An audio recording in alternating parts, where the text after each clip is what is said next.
আসসালামু আলাইকুম। আমি এখন ক্লে রোড বড়বাজার থেকে শিববাড়ি মোড়ে যাব। এইখান থেকে বড়বাজার মোড় থেকে আপনারা রিক্সা নিতে পারবেন। এখান থেকে আপনার 25 টাকা রিক্সা ভাড়া নিতে পারে সর্বোচ্চ, আর অটো থেকে রাত 10 টাকা নেবে। যেহেতু আমি একটু নিরিবিলি যাব, সেই জন্য আমি রিক্সা নেব। রিক্সা রিক্সা শিববাড়ি যাবা? শিববাড়ি কত?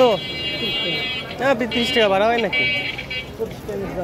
25 টাকা নিও। চলো, এই সোজা দিয়ে বেরোয় যাও, এইদিকে প্রচুর জ্যাম। তো ডাকবাংলা মোড় হয়ে যাব, কারণ এই রাস্তাটা এখন বর্তমানে প্রচুর বেশি জ্যাম, এদিক দিয়ে যাওয়া যাবে না। হ্যাঁ, আজকে আকাশের ওয়েদারটা কিন্তু আসলে সুন্দর। কিছুক্ষণ আগে বৃষ্টি হয়ে গেছে, মূলত বৃষ্টি আসার আগের মুহূর্ত আর বৃষ্টি হয়ে যাওয়ার পরের মুহূর্তটা হলো খুবই সুন্দর হয়, খুবই ভালো লাগে। প্রকৃতিতে আসলে তার রূপ আমাদেরকে মাঝে মধ্যেই দেখায়, এটা তার বাস্তব প্রমাণ। কিন্তু আমাদের সে সহনশীলতা কিন্তু নাই আমাদের ভেতরে। তার মূল কারণ কি জানেন? আমরা পরিবেশটাকে দূষণ করে ফেলছি, পরিবেশটাকে নষ্ট করে ফেলছি প্রতিনিয়ত। এই যে ময়লা আবর্জনা যেখানে সেখানে ফেলি, এগুলো পরিবেশটাকে নষ্ট করে দিচ্ছি। আর বৃষ্টি তো মূলত আমাদের শরীরের জন্য অনেক উপকার করে। কি করে উপকার করে? এটার কারণ কি জানেন? এই যে ময়লাগুলো, ধুলোবালিগুলো, এগুলো মাটিতে বসিয়ে দেয়, ময়লাগুলো টেনে নিয়ে চলে যায় ড্রেনে। এছাড়াও ফসলের জমি অনেক উপকার আছে। একটা রহমতের বৃষ্টি একটা সহজে হয় না। এটা হলো স্টেপ শোরুম। এটা স্টেপ শোরুমটা মেহেদি ভাই আমাদের পরিচয় করিয়ে দেবো আমি। স্টেপ শোরুমের মেহেদি ভাইয়ের সাথে আপনাদের নেক্সট ভিডিওতে অবশ্যই পরিচয় করে দেবো। এদের 1 তারিখে উদ্বোধন করবে যত সম্ভব। হাওয়াই মিঠা হচ্ছে ছোটোবেলায় অনেক খেয়েছি, খুবই ভালো লাগতো। এক সময় খাওয়ার জন্য কত কান্না করছি, বাসা থেকে টাকা নিয়ে। টাকা যখন দিত না, রেকর্ড আছে যে কাপড়ের নিচ থেকে বা টেবিলের নিচ থেকে, চাদরের নিচ থেকে টাকা নিয়ে এসে তাও চুরি করে খেয়েছি। মুখ লাল হয়ে গেছে। পরে এসে বাসায় আসছি, বাসায় আসার পরে মা বলছে যে কিরে তোর মুখ লাল কেন? পরে আবার স্বীকার করছে হাওয়াই। এই যে এই গাড়িগুলো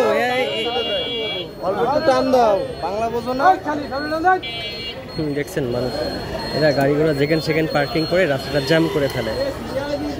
Khulna cycle store clay road, এটা কিন্তু অনেক বড় একটা সাইকেলের দোকান। আর খুলনার মধ্যে এখানে গরমের সময় তৃপ্তি মেটানোর জন্য আপনি মাঠাগুলো খেতে পারেন, অনেক কোয়ালিটি ভালো করে।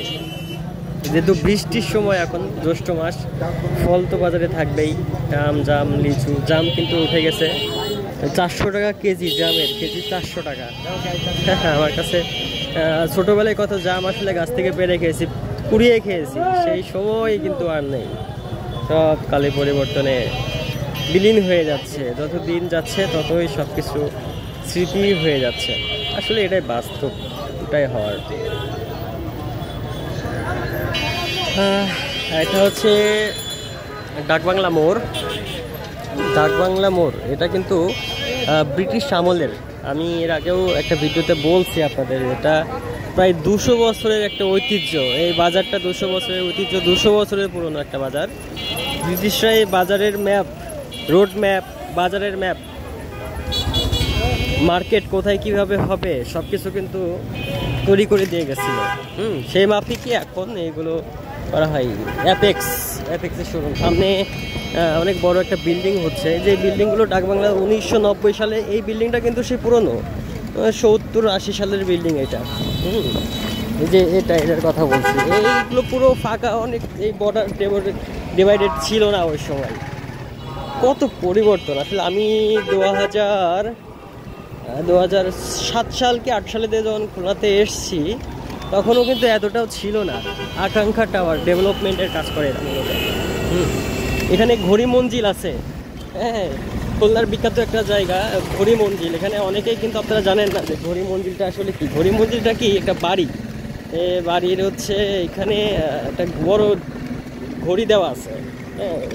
এই জন্য একে বলা হয় ঘড়ি মঞ্জিল। সামনে পার হাউস মোড়, আর এটা হচ্ছে সোনালী ব্যাংক পিএলসি ব্রাঞ্চ।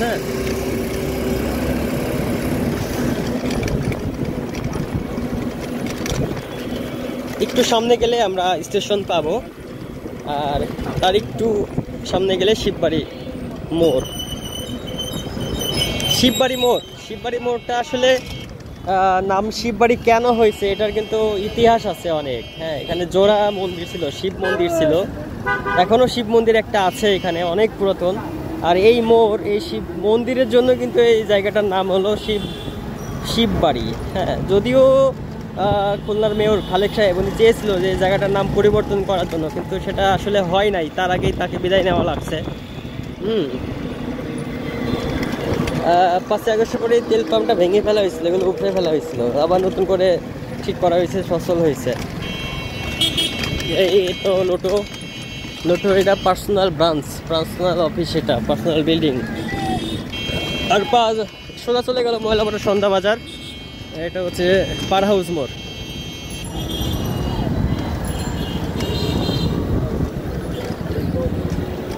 এটা খুলনা আপনার হচ্ছে রেল স্টেশনটা অনেক বড়। হ্যাঁ, এই যে অনেক বড় এরিয়া নিয়ে রেল স্টেশন করা, ঢাকা কমলাপুর রেল স্টেশনের মতো রাজশাহীতেও আছে।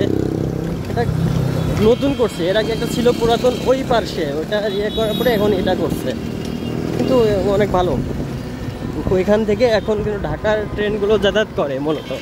আগে তো ঢাকাতে যাতায়াত করতে মানুষের অনেক ভোগান্তি ছিল, 6 ঘন্টা 7 ঘন্টা অপেক্ষার পর মানুষ ঢাকা পৌঁছাতে পারত। এখন ট্রেনে 2.5 ঘন্টা 3 ঘন্টায়, বাসে 3 ঘন্টা 3.5 ঘন্টায় ঢাকা চলে যাচ্ছে। কত সহজ যাতায়াত ব্যবস্থা, আগে এত ভালো ছিল না, এখন যা হয়েছে। যত দিন যাবে ততই আসলে ডেভেলপ হতে থাকবে। কিন্তু ডেভেলপ হলেও আমাদের এই সঙ্গীতা সিনেমা হল, এই যে দেখছেন, এইটা যে কত পুরাতন, সেই সময়কার সিনেমা হল তো এখন আর চলে না। এটা 1980, 82, 85 সালে মানুষ কত দেখছে সিনেমা। আগে টিভি ছিল না তো, যার কারণে সিনেমা হলেই মানুষ আগে সিনেমা দেখত।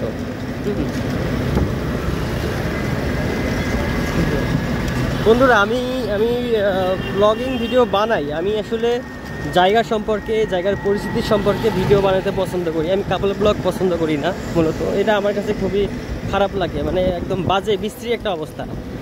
আর যেহেতু আমার চ্যানেলের নাম মুজাহিদ অন দ্য গো, আমি যাব ভিডিও করব, আসলে অ্যাকচুয়ালি সেই কোথায় যাচ্ছি, কিভাবে যাব, আজ কেন যাচ্ছি, সেই জায়গাটার পরিস্থিতি সম্পর্কে আমি আপনাদেরকে তুলে ধরার চেষ্টা করব। ঠিক আছে?